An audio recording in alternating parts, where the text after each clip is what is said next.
Dot করো। তাহলে দুটো ভেক্টরের মধ্যে ডট করলে কি হবে? A vector dot b vector কত হবে? এ বি কস থিটা, তাই না?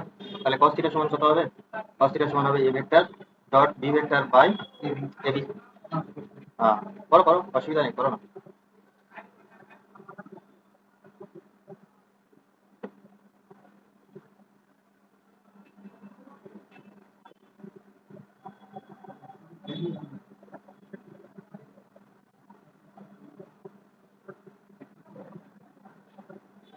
তাহলে থিটা ইকুয়ালস টু কত হবে? থিটা ইকুয়ালস টু হবে cos inverse a vector dot b vector by a b. এটাই হচ্ছে ফর্মুলা থিটা বার করার।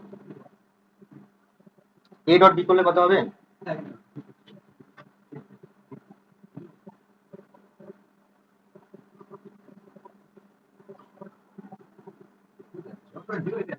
হ্যাঁ, তো জিরো আসুক না, তাহলে কত হবে?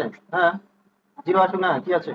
তাহলে থিটা ইকুয়ালস টু কত হবে? এটা জিরো আসছে, কস ইনভার্স কত আসবে? জিরো।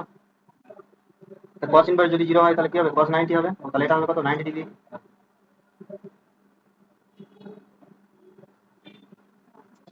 তাহলে এটা হবে সি অপশনটা ঠিক হবে।